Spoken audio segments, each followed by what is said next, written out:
एक बार audio video का confirm करेंगे, उसके बाद स्टार्ट करते हैं। आज बहुत इंपॉर्टेंट सेशन होने वाला है भाई। रिवीजन ऑफ इंस्ट्रूमेंटेशन जो आपका अपकमिंग एग्जाम है उसके हिसाब से आज कुछ इंपॉर्टेंट कंसेप्ट मैं आपको कराऊंगा जो आपके एग्जाम में डायरेक्ट क्वेश्चन आपको वहां से देखने को मिलेंगे, और स्टेप बाय स्टेप इसको शुरू करते हैं। एक बार जल्दी से कंफर्मेशन कर लीजिए ऑडियो और वीडियो दोनों का, राइट। चलिए,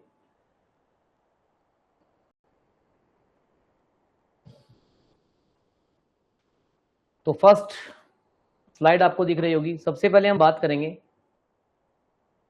जो स्टैटिक कैरेक्टरिस्टिक्स होती हैं, राइट। Just wait.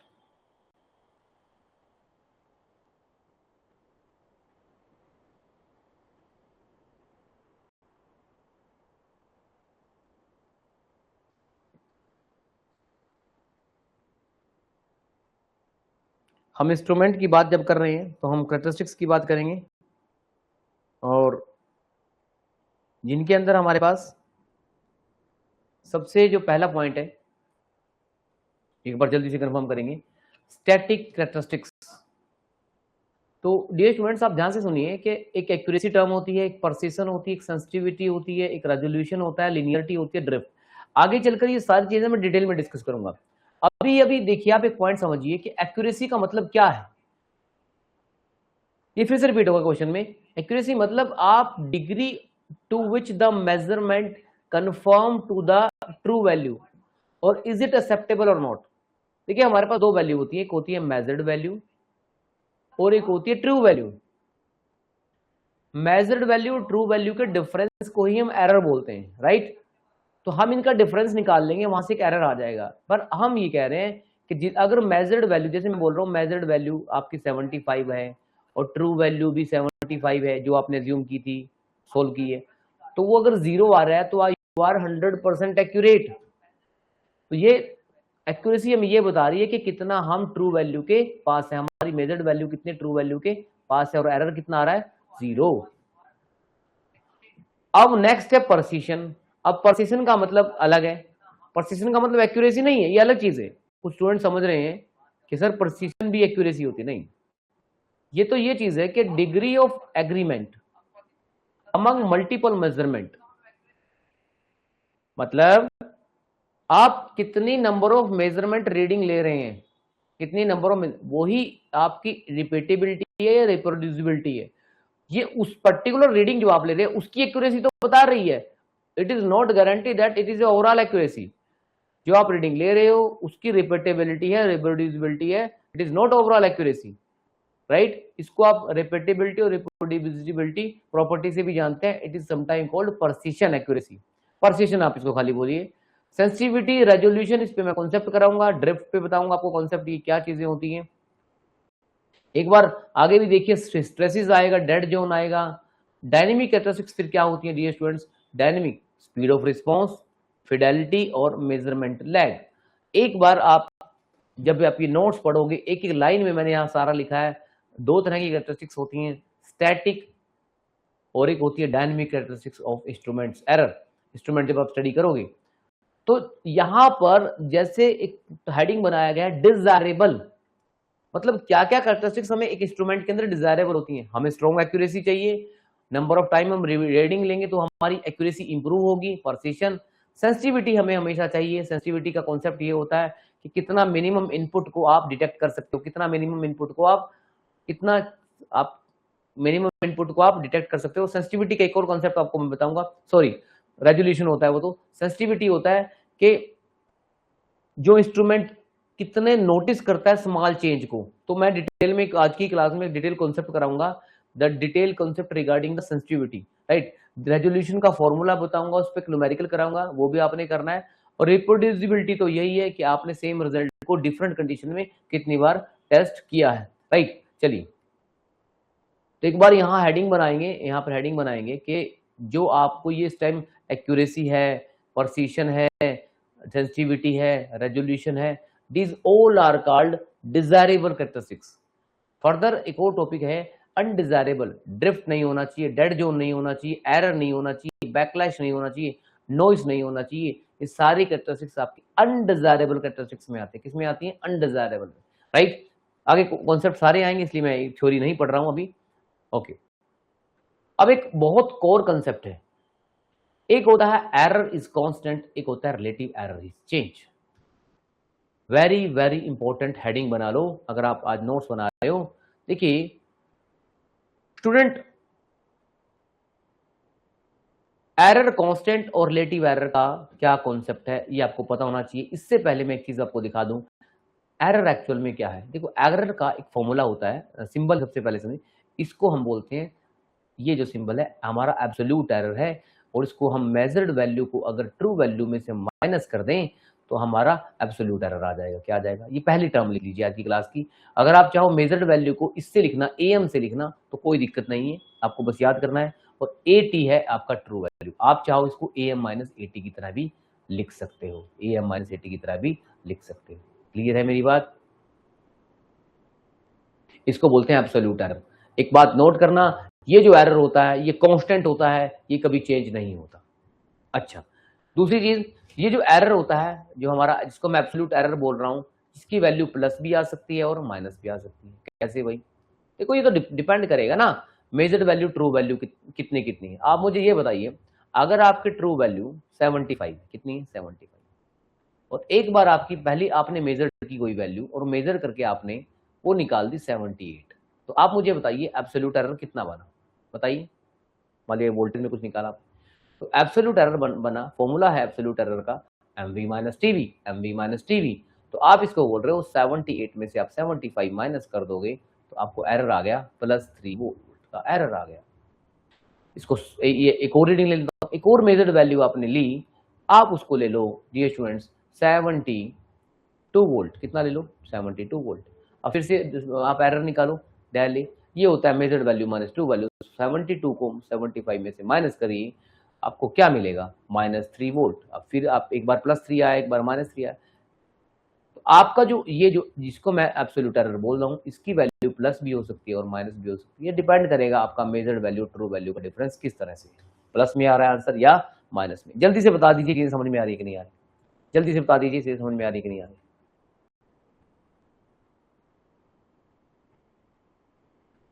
क्लियर है?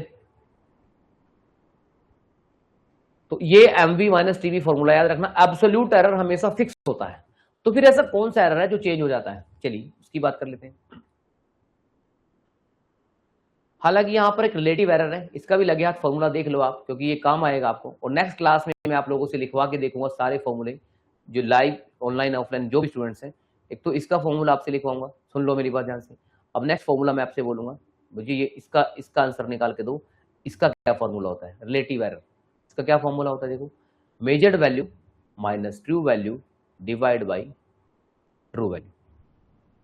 तीसरा फॉर्मूला मैं आपसे लिखवाऊंगा कि इसको परसेंटेज में निकालो। तो परसेंटेज में कैसे निकालोगे इस फॉर्मूले को, measured value minus true value divide by true value into 100। Fourth formula एक और बन जाएगा यहाँ से, एम वी माइनस टीवी की जगह आप लिख सकते हो, एम वी माइनस टीवी की जगह क्या लिख सकते हो आप, ये वैल्यू लिख सकते हो। तो ये परसेंटेज लिमिटिंग एरर को फिर से मैं लिख रहा हूँ, एम वी माइनस टीवी की जगह आप डायले लिख रहे हो, इसको एब्सोल्यूट एरर बोलते हैं, divide by true value into में 100। तो ये कुछ फॉर्मूले मैंने यहाँ पे लिख दिए जिसको लेकर आप ये क्वेश्चन करो। बात ये आ रही है कि कुछ ऐसे एरर होते हैं जो चेंज होते हैं, क्या होते हैं, चेंज होते हैं, उनकी ही बात हम करेंगे। ओके, आप एक क्वेश्चन देखेंगे, उसके बाद हम इसको कंसेप्ट को समझेंगे कि रिलेटिव एरर, ये एरर चेंज कैसे होता है। ठीक है, ओके, थोड़ा क्वेश्चन पे आ जाते हैं पहले।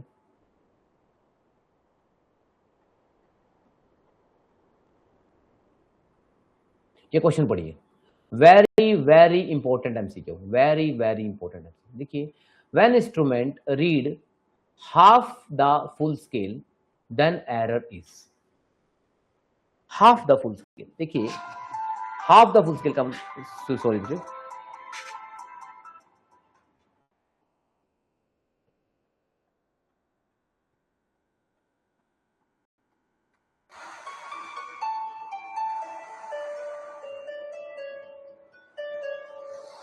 जस्ट वेट,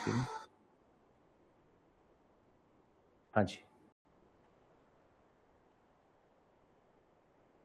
यही होता है भाई कई बार।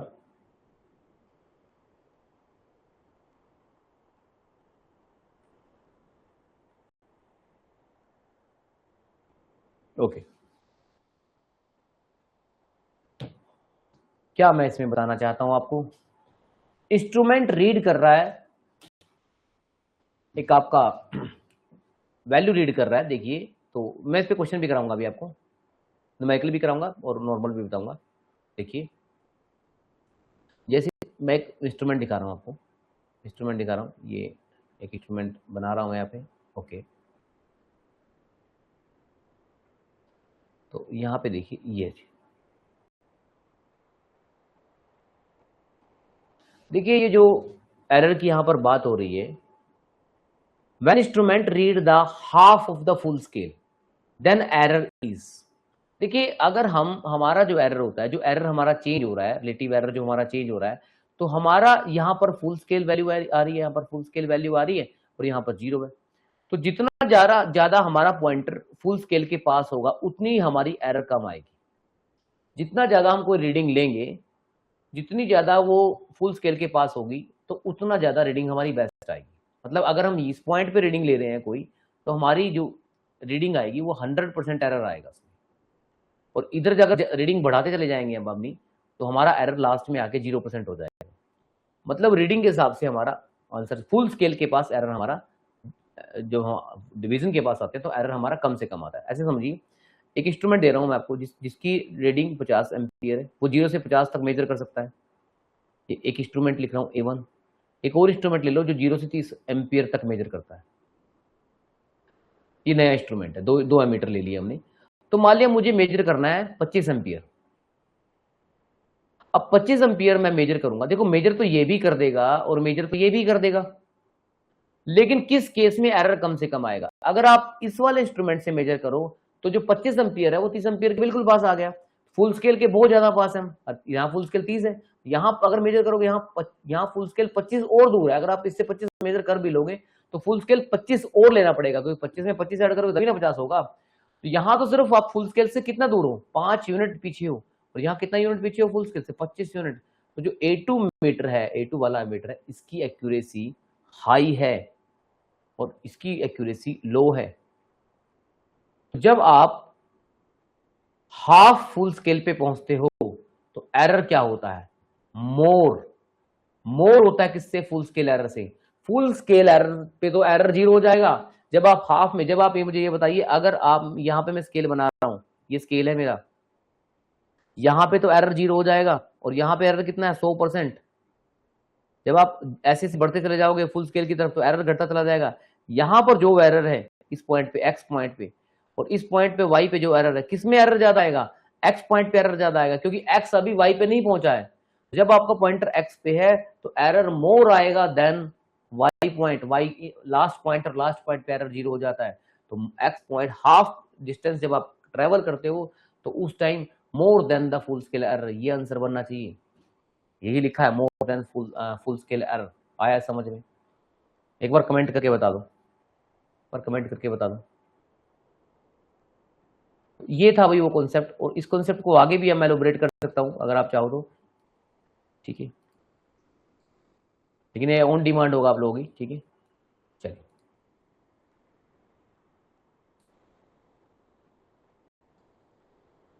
ये देखिए, आपको मैं पिक्चर दिखाता हूँ। ये टेबल देखिए आंसर। इस टेबल में क्या कह रहा है? अगर आपकी फुल स्केल रीडिंग 100 एम्पियर है, तो आपका एब्सोल्यूट एरर तो देखो अभी 1 एम्पियर है। अगर आप 10 एम्पियर मेजर कर रहे हो, 1 एम्पियर मेजर कर रहे हो, कुछ भी मेजर करो, ये वाला एरर तो फिक्स है, डेल तो फिक्स है। यस और नो? आप चाहो 100 एम्पियर मेजर करो, 10 एम्पियर मेजर करो, 1 एम्पियर, ये तो 1 एम्पियर फिक्स आ गया। मैंने कहा था ये वाला एरर चेंज नहीं होता, ये तो कांस्टेंट होता है, ये तो फिक्स होता है। अब जो रीडिंग एरर है हमारा, जो लिमिटिंग एरर है, वो चेंज होगा। वो क्यों चेंज होगा भाई? देखिए, जब आप फुल स्केल के आसपास है, किसके आसपास है? फुल स्केल के आसपास है, तो हमारा 1% एरर आएगा। जब आप 10% पहुंचे, तो 10% एरर दिखा रहा है। जब आप 100 एम्पियर से बहुत ज्यादा पीछे हैं, तो आपका एरर कितना है? 100%। मतलब अगर आपकी रीडिंग फुल स्केल 100 एम्पियर पे बन रही है और आप जस्ट उससे 1 एम्पियर मेजर कर रहे हो। क्या मेजर कर रहे हो? 1 एम्पियर। तो भाई कितना एरर आएगा? सबसे ज्यादा एरर तो यही आएगा, लार्ज एरर। इसको 100% एरर बोलेंगे। तो जितना ज्यादा आप एक फुल स्केल के पास होते हैं उतनी ज्यादा रीडिंग आपकी एरर कम हो जाती है। आया समझ में? कमेंट करके बता दो, फिर आगे चलते हैं।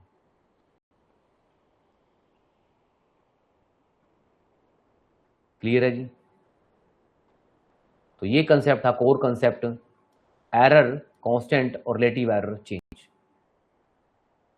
ठीक है जी, change. How to calculate the error,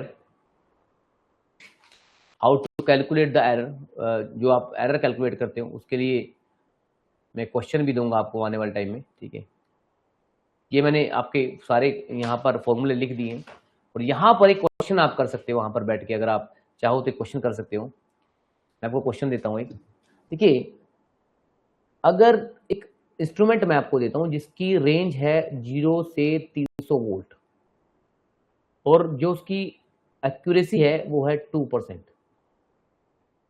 ठीक है, और उसने जो ट्रू वैल्यू मेजर करनी है वो है 180 वोल्ट। आपको लिमिटिंग एरर या परसेंटेज लिमिटिंग एरर कैलकुलेट करना है। क्या करना है? सबसे पहले लिमिटिंग एरर निकालना है, फिर इसको परसेंटेज में आंसर निकालना है। सबसे पहले आप क्या करेंगे इस क्वेश्चन को सॉल्व करने के लिए? सबसे पहले आप क्या करेंगे, देखिए यहां पर हमारे पास, देखो हमने ये निकालना है, डेले निकालना है। क्या निकालना है? डेले। अब डेले निकालने के लिए तो हमारे पास एक फॉर्मूला होना चाहिए था, mv माइनस टीवी, यस और नो, लेकिन वो तो है नहीं।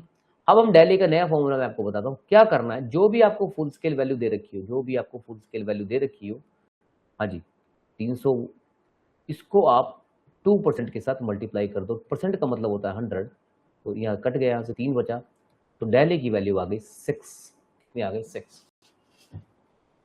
आपने 2% निकाल दिया किसका? 300 का वोल्ट निकाल दिया, 6 आ गया। ये डेल 6 वोल्ट मान लो आ गया। अब आपने यहां पर इसकी लिमिटिंग एरर निकालनी। तो फॉर्मूला क्या होता है? Daily upon true value into 100। यही होता है कि नहीं होता है? डेली कितना आया? 6 आया। ट्रू वैल्यू कितनी है इसमें? 180 वोल्ट इंटू 100। तो सोल्व करो इसको, 6 3 का, तो 10/3 आ गया बच्चों, 10/3। अगर आपको ये परसेंटेज में आंसर चाहिए था, देखो पहला आंसर निकाला आपने, ये पहला आंसर है आपका, ये दूसरा आंसर है। एक और आंसर आप निकाल सकते हो यहाँ पे, एरर को परसेंटेज में निकालो। तो ये जो वैल्यू आपने निकाली इसको 100 से मल्टीप्लाई कर दीजिए, 10/3 इंटू 100। 10/3 आ रहा ना? देख क्या कर दिया मैंने, हाँ 10/3 आ रहा भाई, हाँ ठीक तो है। 10/3 इंटू 100, ठीक है। तो ये बनेगा 3.33 कुछ बनेगा, और 100 मतलब परसेंटेज, 3.33% आ रहा है।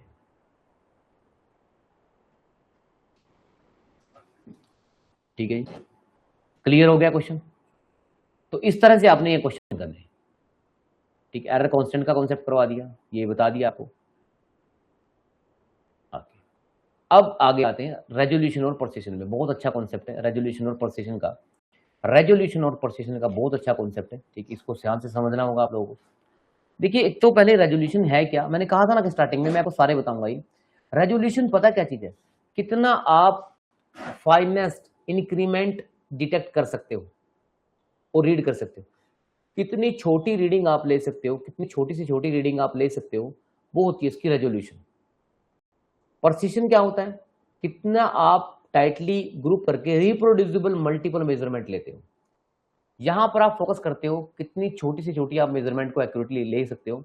और यहां पर बात करते हैं कितनी कंसिस्टेंसी है हमारी मेजरमेंट लेने की, क्या हमारे जो वैल्यूज आई, जो मेजर्ड वैल्यू आई, वो ऑलमोस्ट 100% एक्यूरेट आई। एग्जाम्पल करने से पहले, एग्जाम्पल करने से पहले बच्चों, आप इसका एक फॉर्मूला देखिए। रेजोल्यूशन का क्या formula? Full scale divide by number of division. इसको मैं स्टार लगा रहा हूं, वेरी वेरी इंपॉर्टेंट। ठीक है, अब जैसे कि मैं क्वेश्चन देता हूं आपको, मैं एक यहां पर एक रीडिंग ले रहा हूं इस तरह से। रेजोल्यूशन निकालना है मुझे। मान लिया आपके पास एक क्वेश्चन ले लूं मैं एक बार? ओके,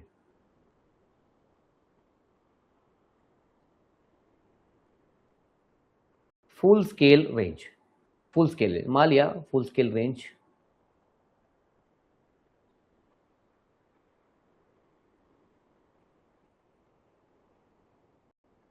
ये एक स्केल बना लो ना एक बार। इसकी जो फुल स्केल रेंज है ना, इसकी फुल स्केल रेंज मान लो 10 है। कितनी? तो यहां पर नंबर ऑफ डिवीजन मान लो 1 2 3 4 5 6। तो आप रेजोल्यूशन पहले केस में रेजोल्यूशन निकालते हैं। तो रेजोल्यूशन का क्या बना बच्चों? फुल स्केल रीडिंग कितनी है? 10। और नंबर ऑफ रेजोल्यूशन की नंबर ऑफ डिवीजन कितनी है? 6 लिए मैंने, तो ये आ गया आंसर। एक और रीडिंग ले लो। फुल स्केल तो अभी भी 10 है, लेकिन आप इस स्केल को 10 डिवीजन में डिवाइड कर लो। किसमें डिवाइड कर लो? 10 डिवीजन में। जितनी छोटी डिवीजन आप करोगे उतना ज्यादा छोटी वैल्यू आप मेजर कर पाओगे। तो अब मैं number of full scale region तो 10 ही है, नंबर ऑफ डिवीजन कितने कर लो? 10। अब आंसर आपका 1 आ गया। ये 1 से थोड़ा ज्यादा वैल्यू आएगी, तो रेजोल्यूशन निकाल लोगे। रेजोल्यूशन का मतलब जो आपको फुल स्केल वैल्यू दे रखी है उसमें डिवीजन कितनी है। जैसे इस वाले केस में, पहले वाले केस में मैंने डिवीजन सिर्फ कितनी ली है? मान ली 6 लिए। कितनी लिए? 6। 1 2 1 से लेकर 6 डिवीजन लिए हैं। ऊपर वाले केस में, दूसरे वाले केस में मैंने डिवीजन ज्यादा ले ली। तो जितनी ज्यादा आप डिवीजन बढ़ाओगे उतना रेजोल्यूशन की वैल्यू कम हो पाएगी। बात समझ में आ रही कि नहीं आ रही? फिर डिजिटल इंस्ट्रूमेंट के लिए ये वाला कॉन्सेप्ट हमारे पेपर में डायरेक्ट आता है, इसके लिए थोड़ा वेट करो, मैं बताऊंगा इसके बारे में भी। पर यहां तक बताइए चीजें, और अगर आपको रेजोल्यूशन 10 की पावर -n का कॉन्सेप्ट पता है तो कमेंट में बताइए मुझे। ठीक, तो ये था कॉन्सेप्ट ऑफ रेजोल्यूशन। नेक्स्ट आ जाता है, मैंने सारा कहा था आपको, मैं एक एक चीज बताऊंगा। सेंसिटिविटी पे आ जाते हैं हम। ये देखिए, मैंने जब स्टार्ट किया था तो मैंने कहा था ये सारी चीजें डिस्कस होंगी। देखिए, एक्यूरेसी, परसेशन, सेंसिटिविटी, अभी भी रेजोल्यूशन मैंने डिस्कस किया। क्या डिस्कस किया? रेजोल्यूशन डिस्कस किया। समझ में आ रहा है? रेजोल्यूशन डिस्कस किया। अब हम बात करेंगे सेंसिटिविटी पॉइंट की। किसकी? Sensitivity point. एक बार जल्दी से बता दीजिए चीजें समझ में आ रही कि नहीं आ रही। अब हम करेंगे कौन सा भाई कॉन्सेप्ट? रेजोल्यूशन के बाद सेंसिटिविटी। देखिए स्टूडेंट्स, सेंसिटिविटी होता है कि एक इंस्ट्रूमेंट की एबिलिटी होती है कितना स्मॉल चेंज ये मेजर कर सकता है, कितना स्मॉल चेंज ये मेजर कर सकता है। आप इससे रेजोल्यूशन से कंफ्यूज मत होना, रेजोल्यूशन से कंफ्यूज मत होना।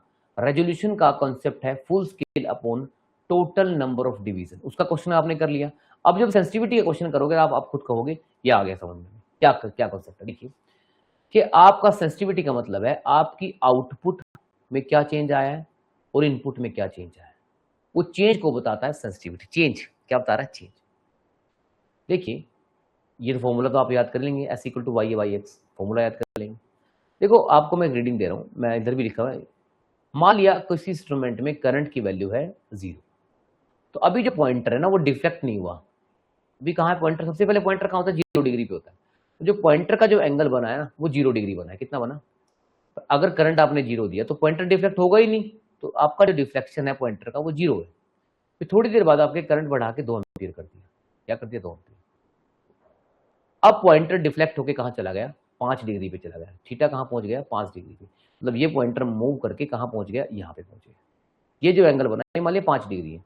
तो अभी जो पॉइंटर है आपका वो 5 डिग्री पे है। यहाँ पे स्टार्टिंग पॉइंट से 5 डिग्री पे। तो थीटा की वैल्यू जो आई है अब वो 5 डिग्री आ गई। कितनी आ गई? मैं इसको फिर से डाटा लिख दूं ताकि आपको समझने में आसानी रहे। मैं सेंसिटिविटी बता रहा हूँ, सेंसिटिविटी कैसे निकालोगे आप। यहाँ फिर लिख रहा हूँ, अगर एक करंट लिख लो, एक थीटा लिख लो। करंट 0 है तो थीटा भी 0 डिफ्लेक्शन दिखा रहा है। करंट आप 2 एम्पीयर कर दो, थीटा 2 से बढ़ के कहाँ पे चला गया? 5 डिग्री पे चला गया। अब देखो करंट, करंट में कितना चेंज आया है? 2 2 - 0। तो y की जगह तो लिख दो 2 - 0। एंगल में कितना चेंज आया? पहले 5, अब 5 डिग्री है, पहले कितना था? 0 डिग्री। तो 5 - 0। तो ये जो आपने एंगल ऊपर, ये जो आपने थीटा में जो चेंज किया है विद रिस्पेक्ट टू थीटा में जो चेंज आया, आपने थीटा में चेंज नहीं करा ना। अरे भाई इस बात समझो कि नहीं समझो? इसको मैं फिर से लिखूं, आपने थीटा में जो चेंज किया, थीटा में कितना चेंज आ रहा है? 5 लिखा है ना मैंने न्यूमेरिकल। वो मैंने करंट पहले ऊपर कर दिया, मैं इसके अकॉर्डिंग बता रहा हूँ। अगर आपने थीटा में एंगल में कितना चेंज आया है? 5। और करंट कितना था पहले? 2 - 0 2। तो ये जो 5/2 है, ये 5/2 यही है हमारी सेंसिटिविटी। कितना एंगल में चेंज आया है, कितना उसमें आपकी करंट में चेंज आया है, पैरामीटर में चेंज आया है, तो वही होता है sensitivity. It means detect the tiny, tiny होता है छोटा, कितना स्मॉल चेंज आप ऑब्जर्व कर पाते हो, that is the sensitivity of the instrument. अब जो सेंसिटिविटी अब भी आप कभी निकालोगे, तो अगर सेंसिटिविटी का रेसिप्रोकल कर दोगे, जैसे सेंसिटिविटी आपकी 4i 3i बहुत छोटी वैल्यू आई, उसका अगर आप रेसिप्रोकल कर दोगे तो आपको एक और नई टर्म मिल जाएगी जिसको बोलते हैं डिफ्लेक्शन फैक्टर। क्या बोलते हैं? Deflection factor. इसको याद रखना, काम आएगा। Reciprocal of deflection factor, reciprocal of sensitivity is also called deflection factor. कर लिया नोट? ये सबने कर लिया भाई? आ रही चीज समझ में? तो ये था वो कॉन्सेप्ट जिसको हम डिफ्लेक्शन फैक्टर कहते हैं। ठीक है, आगे चलिए। ये डेड जोन के बारे में बात है। मैंने कहा था कि मैं डेड जोन भी आपको बताऊंगा स्टार्टिंग क्लास में। मैंने को कहा देखिए, ये देखिए, मैं स्टार्टिंग में लिखा हुआ डेड जोन के बारे में। डेड जोन, ये देखिए, ये अनडिजायरेबल कैरेक्टरिस्टिक्स आपकी, और ये है डेड जोन के बारे में। अब आपको बताता हूं मैं डेड जोन क्या होता है।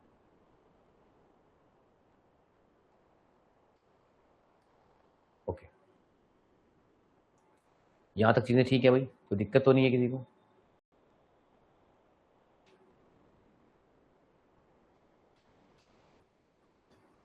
ठीक है स्टूडेंट्स, अगर आपने कोई इनपुट दे दी लेकिन आउटपुट नहीं मिल रही है आपको, जैसे आपने कुछ इनपुट दिया, यहाँ पर इनपुट दे रहे हो आप, लेकिन आउटपुट नहीं आ रही। क्या नहीं आ रही? आपने फैन चलाया, फैन नहीं चल रहा। इनपुट दे दिया आपने, सप्लाई दे दी, आपने देखा जीरो, यहाँ पे जीरो पे फैन चलाया, फैन चला नहीं, अभी भी नहीं चला, अभी भी नहीं चला। एक पॉइंट ऐसा आया कि यहाँ तक आपने इनपुट दे के रखी, फैन चला ही नहीं, आपने स्विच भी ऑन कर रखा है, कुछ देर बाद फैन चल पड़ा। ये जो टाइम पीरियड है, यही है आपका डेड टाइम। क्या है? Dead zone. तो यहां पर largest change of input quantity for which there is no output in the instrument. आप ये बताइए, अगर मैं यहाँ 0 बोल रहा हूँ और यहाँ 5 बोल रहा हूँ, उसके बाद 10 सेकंड बोल रहा हूँ, तो आप मुझे बताइए 0 से 5 सेकंड तक आपको कितना आउटपुट मिला? मिला ही नहीं। 0 से 5 सेकंड तक आउटपुट 0 चलता रहा। क्या चलता रहा?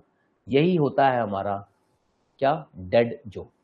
The largest change of input, change input में चेंज आया कब? 5 के बाद। तो 5 से पहले वाला जोन क्या था? सारा डेड जोन था। क्या था? Dead zone. आया समझ में? आया समझ में? ये बहुत इंपॉर्टेंट क्वेश्चन है, अगेन नोट कर लो। Very very very important question. Star mark भी 3-4 स्टार कर लो इसके ऊपर, काम आएगा आपको क्वेश्चन। स्ट्रेसेस क्या होता है? एक टाइम में दो आउटपुट जब आ जाती है, देखिए आप यहाँ देखिए, स्ट्रेसेस करो, आप देखो यहाँ पर आउटपुट मिल रही है आपको, यहाँ पे तो दो आउटपुट आपको मिल रही है एक टाइम के ऊपर।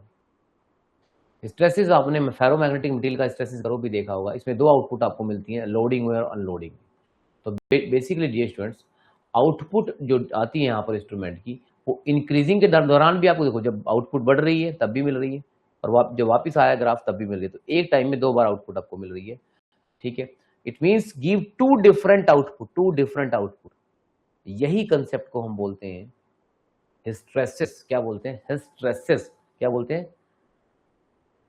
इसको? हिस्ट्रेसिस। तो मशीन में हिस्ट्रेसिस को अलग तरीके से समझते हैं। तो इसमें कंसेप्ट पढ़ते हैं कि कोरोसिव एक्स के कितना आपका रेसिडुअल मैग्नेटिज्म बना, कैसे उसको हटाएंगे, कोरोसिव फील्ड क्या होता है, low magnetic soft magnetic material, hard magnetic material, hysteresis loss क्या होते हैं, फॉर्मूला दिया वहाँ, यहाँ फॉर्मूले की भी जरूरत नहीं है। Hysteresis means giving two different output hysteresis curve. ठीक है, तो ये आपको ऑलरेडी मैंने डिटेल में कई बार कराया। Gross error, systematic error, random error. बच्चों इसका मीनिंग क्या है? जो ह्यूमन मिस्टेक से आए वो ग्रॉस एरर, जो सिस्टम में किसी एक डायरेक्शन में कंसिस्टेंट चलता रहे वो सिस्टमैटिक एरर, और जो इसी का आने का पता ही ना हो वो होता है रैंडम एरर। कॉमन कॉज बता दिए, कैसे ये फिक्स इट होता है। आगे चलकर ये पूरी डिटेल आपने अच्छे से पढ़नी है बच्चों, एक एक चीज। ठीक है, थ्योरेटिकल चीजें यहाँ मुझे समझाने की जरूरत नहीं है, आप मुझे पता है अच्छे से कर भी रहे हो, जैसा रिस्पॉन्स मुझे मिल रहा है। फिर आगे चलकर इस वाले जो सिस्टमैटिक एरर है, इसके कुछ पार्ट्स बने हुए हैं। सिस्टमैटिक एरर के एक पार्ट होता है इंस्ट्रूमेंटल, दूसरा होता है एनवायरमेंटल, तीसरा होता है ऑब्जर्वेशनल एरर। बच्चों ऑब्जर्वेशनल एरर, तो ऑब्जर्वेशनल एरर, तो इंस्ट्रूमेंटेशनल एरर का कंसेप्ट क्या है कि भाई अगर पुअर मैन्युफैक्चरिंग कर रहे हो आप इंस्ट्रूमेंट की कैलिब्रेशन के दौरान, तो इंस्ट्रूमेंट में कोई एरर आ जाता है। जैसे कोई वेट 2 किलोग्राम का है, ठीक है, आप समझ रहे हो। लेकिन कुछ भी आप ओन नहीं हो, एक मतलब एक स्केल है जो आप 2 किलोग्राम का वेट है और आप उस वेट मेजर भी नहीं कर रहे हो, फिर भी ऑलरेडी वहां पे वेट दिखा रहा है। तो इसको बेसिकली इंस्ट्रूमेंट एरर बोलते हैं कि इंस्ट्रूमेंट पहले से एरर आपको दिखा रहा है, ठीक है। एनवायरमेंटल, जिसमें आपकी जैसे कई बार हॉट समर होता है, हॉट समर चल रही हैं या विंटर चल रही हैं, तो एनवायरमेंटल कंडीशन कहीं ना कहीं एरर को अगर चेंज कर दें तो उसको बोलते हैं बच्चों एनवायरमेंटल एरर। क्या बोलते हैं? एनवायरमेंटल। हॉट डे हो या फिर शॉर्टर डे हो, तो कहीं ना कहीं एनवायरमेंट की जो कंडीशंस होती हैं वो उनकी अगर एरर चेंज हो रहा है तो उसको एनवायरमेंटल कंडीशनल एरर बोलते हैं, ठीक है। ऑब्जर्वेशन एरर, इसको एरर ड्यू टू पैरेलैक्स बोलते हैं, एरर ड्यू टू पैरेलैक्स बोलते हैं। आपको जैसे कोई रीडिंग आप ले रहे हो, तो अगर आप रीडिंग इधर से लेफ्ट से देख रहे हो या राइट से देख रहे हो, तो रीडिंग लेने के तरीके से जो एरर बनता है वो होता है मतलब आपने इनकरेक्ट तरीके से अपने इंस्ट्रूमेंट को सेटअप किया हुआ है, तो वो ऑब्जर्वेशनल एरर होता है। ये क्वेश्चन मैं चाहूंगा सब कर दें। एक रोड आपको दे रखी है, इसकी ट्रू लेंथ आपको पता है, मेजर्ड वैल्यू आपको पता है, परसेंटेज रिलेटिव एरर, कितने बच्चे इसको कर पाएंगे मैं आज देखना चाहूंगा। इसको मैं होमवर्क दूंगा। मैं चाहूंगा कि आज बच्चे आज मुझे व्हाट्सएप करें आपकी बार इस क्वेश्चन को। मैंने आपको व्हाट्सएप लिंक भी दिया हुआ है, टेलीग्राम लिंक से उठा सकते हो आप। मुझे व्हाट्सएप करें क्वेश्चन सॉल्व करके कि ये जो क्वेश्चन का जो मैंने आपको सारे फॉर्मूले बनाए, इसमें आपको परसेंटेज लिमिटिंग एरर निकालना है, परसेंटेज लिमिटिंग एरर। अब ये मत कहना कि तो सॉल्यूशन करा पड़ा, मुझे फर्क नहीं पड़ता। मैं आपको कह रहा हूँ कि आप इसको करके भेजो एक बार। आप करके भी भेजोगे तभी बहुत कुछ सीख जाओगे, क्योंकि इसने जो कर रखा है वो आप ऐसे नहीं करोगे। आप पहले फॉर्मूला लिखोगे, फिर आप मुझे ये बताओगे इसका डेली कितना है, ये सर नो, फिर आप मुझे बताओगे एक चीज बताओगे, इसमें तो सब कुछ है ना। तो छोटा सा सोल्यूशन मैंने इसलिए दे दिया कि नोट्स आपके पास पूरे हो, कई बच्चे लिख नहीं पाते। तो पहला तो आप ये निकाल के दोगे मुझे इसमें से डेली कितना है, फिर आप मुझे ये बताना लिमिटिंग एरर कितना है, फिर आप मुझे बताना परसेंटेज लिमिटिंग एरर कितना है, और फिर रेंज भी आप बता सकते हो इसकी रेंज कितनी। तो मैंने तो कई क्वेश्चन यहाँ पे पूछ लिए, ठीक है। तो ये कंसेप्ट है। उसके बाद जो इंस्ट्रूमेंट की क्लासिफिकेशन है, मैकेनिकल इंस्ट्रूमेंट होते हैं, इलेक्ट्रिकल, इलेक्ट्रॉनिक। हमने अभी स्टूडेंट्स अभी इलेक्ट्रिकल के हिसाब से पढ़ रहे हैं। एब्सोल्यूट इंस्ट्रूमेंट और सेकेंडरी इंस्ट्रूमेंट दो कैटेगरी में होते हैं।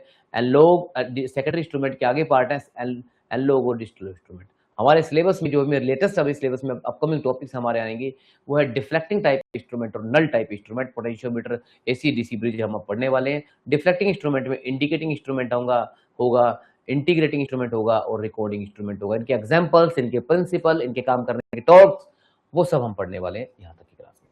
मुझे एक बार जल्दी से बता दीजिए चीज समझ में आ रही कि नहीं आ रही, जल्दी से बता दीजिए, ठीक है। एब्सोल्यूट इंस्ट्रूमेंट, देखिए ऐसे इंस्ट्रूमेंट जो बेसिकली यहाँ पर फिजिकल वैल्यू पर डिपेंड करते हैं, physical design. Absolute instrument, student इसका आपको बस एग्जांपल याद करना है। टेंजेंट गैल्वेनोमीटर, मतलब galvanometer is an example of absolute instrument. Relay current balance, absolute electrometer, ये सारे एग्जांपल एब्सोल्यूट इंस्ट्रूमेंट के डायरेक्ट आपने याद करने हैं एग्जांपल, ठीक है। देखो इनके अंदर क्या होता है, मैथमेटिक्स कैलकुलेशन बढ़ जाती है और मैथ हमारा स्लो हो जाता है। स्टैंडर्ड लेबोरेटरीज में हम इनका यूज करते हैं, स्टैंडर्ड लेबोरेटरीज में यूज करते हैं। लेकिन हमारे काम के जो है सेकेंडरी इंस्ट्रूमेंट है, ये ऑलरेडी कैलिब्रेटेड होते हैं, प्री चेक्ड होते हैं। कैलिब्रेटेड को प्री चेक पहले से स्केल बना होता है, तो कुछ भी मेजर करना है आप इनसे जल्दी मेजर कर सकते हो, ठीक है। तो आप इसके एग्जांपल याद करेंगे, जैसे मैंने कहा एब्सोल्यूट के आपके नेम याद, एग्जांपल याद करने कौन कौन से बताए एक बार जल्दी से याद करेंगे। गैल्वेनोमीटर, रिले करंट बैलेंस, ये आया है वो एग्जाम में, गैल्वेनोमीटर, रिले करंट बैलेंस और एब्सोल्यूट इलेक्ट्रोमीटर। कहाँ यूज होता है? लेबोरेटरी में यूज होता है। ये आ चुके हैं भाई voltmeter, ammeter, pressure gauge, ये हमारे सेकेंडरी इंस्ट्रूमेंट होते हैं। ये बहुत फास्ट होते हैं, इजी टू रीड होते हैं, क्योंकि ऑलरेडी इनके ऊपर प्री चेक्ड होते हैं, स्केल बना होता है। आया समझ में? आया समझ में? चलिए अब इंस्ट्रूमेंट की कैटेगराइजेशन आप कर सकते हो। अगर हम जो चीज हम मेजर करना चाहते हैं उसके हिसाब से इंस्ट्रूमेंट किस कैटेगरी में जाता है। जैसे आप मेजर करना चाहते हैं, आप एमीटर मेजर करना करंट मेजर करना चाहते हैं, एमीटर हो गया। वोल्टेज मेजर करना चाहते हो तो वोल्ट मीटर हो गया। पावर मेजर करना चाहते तो वाट मीटर हो गया। इलेक्ट्रिकल इंस्ट्रूमेंट इसको बोलते हैं। मैकेनिकल इंस्ट्रूमेंट, पावर वाट में मेजर होती है ना, तो वाट मीटर हो गया। वोल्ट मीटर से वोल्टेज मेजर होती है, मीटर से करंट। मैकेनिकल इंस्ट्रूमेंट में students burden tube, pressure gauge और रोटामीटर आपका एग्जांपल हो गया मैकेनिकल इंस्ट्रूमेंट का। और थर्मोकपल जो इंस्ट्रूमेंट होते हैं, ये जो students optical instrument, thermal instrument में आते हैं। पायरोमीटर और थर्मोकपल आगे चलकर ट्रांसड्यूसर में इसके भी कंसेप्ट आएंगे। ओके, ऑपरेटिंग प्रिंसिपल के हिसाब से भी इंस्ट्रूमेंट के कुछ कैटेगराइजेशन है, जैसे मैग्नेटिक इफेक्ट। अब वो जो आपके इंस्ट्रूमेंट होते हैं जो मैग्नेटिक कंसेप्ट से चलते हैं, वो मैग्नेटिक कंसेप्ट, जैसे पीएमएमसी हो गया, ठीक है। तो वो बेसिकली जो पॉइंटर की मूवमेंट होती है वो पॉइंटर मैग्नेटिक फील्ड के कॉन्सेप्ट से होती है, तो मैग्नेटिक इफेक्ट इंस्ट्रूमेंट इसको बोलते हैं। इलेक्ट्रोमैग्नेटिक इंस्ट्रूमेंट, इसका एसी एनर्जी मीटर इसका एग्जांपल हो गया। थर्मल इफेक्ट जो हीट एक्सपेंशन से चलते हैं। इलेक्ट्रोस्टैटिक इफेक्ट जो चार्ज पार्टिकल के कंसेप्ट से चलते हैं।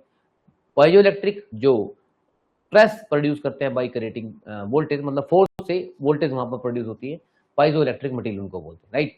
तो किस तरह से कोई इंस्ट्रूमेंट आपका डाटा शो करता है, उसके हिसाब से भी इंस्ट्रूमेंट की कुछ कैटेगरीज हैं, कुछ इंडिकेट करते हैं डाटा को। एमीटर, वोल्ट मीटर, पहले भी पढ़ लिया आपने एमीटर वोल्ट मीटर, ये इंडिकेटिंग में भी आते हैं। रिकॉर्डिंग जो डाटा को स्टोर कर ले, बार ग्राफ, ईसीजी मशीन इसी की टाइप है। इंटीग्रेटिंग इंस्ट्रूमेंट जो वैल्यू को ऐड करके रखे, जो हमारे हाउस होल्ड मीटर होते हैं, एनर्जी मीटर होते हैं, वो सारे के सारे इंटीग्रेटिंग कैटेगरी होते हैं। किसके? एक इंडिकेटिंग हो गया, सॉरी बच्चों, इंटीग्रेटिंग हो गया जो अभी मैं लेटेस्ट बता रहा हूँ। एनर्जी मीटर हमारा इसी का कॉन्सेप्ट है। रिकॉर्डिंग इंस्ट्रूमेंट हो गया और इंडिकेटिंग इंस्ट्रूमेंट हो गया। इस पे बहुत अच्छा कॉन्सेप्ट बन जाएगा अगर आप इसको पढ़ लो। नेक्स्ट टाइम इसके कुछ क्वेश्चन करा दूंगा मैं आपको, रिवीजन आपकी अच्छे से हो जाएगी। तो 3-4 सेशन जो इसके लगने वाले हैं उनमें एक एक करके हम चीज़ें करेंगे। नेक्स्ट स्लाइड में अच्छे से समझेंगे, इनके न्यूमेरिकल्स को समझेंगे और कुछ और कंसेप्ट आपके साथ डिस्कस करूंगा, थ्योरेटिकल या न्यूमेरिकल दोनों तरीके से। इससे आपको फॉर्मूले आप स्क्रीन पर आप देख रहे हैं, फॉर्मूले आपको दिख रहे हैं, क्वेश्चन आपको दिख रहे हैं, जितने मैंने चीज़ें कही हैं 100% पेपर में आपको यहाँ से क्वेश्चन देखने को मिल जाएंगे। ये क्वेश्चन अभी भी किया है मैंने एनालिसिस का, तो आपको ये नोट्स मिल जाएंगे, ये भी मैंने करा दिया। मेजर्ड वैल्यू ट्रू वैल्यू को ट्रू वैल्यू, तो आपको मतलब मैंने अलग से कंसेप्ट लेके सिखा दिया आपको, प्रैक्टिस के लिए भी मैंने क्वेश्चन दे दिए, तो नोट्स आपको मिल जाएंगे स्लाइड 1 के। इस तरह से आप चीज़ों को कंप्लीट करें, ठीक है। स्लाइड में आगे देखेंगे।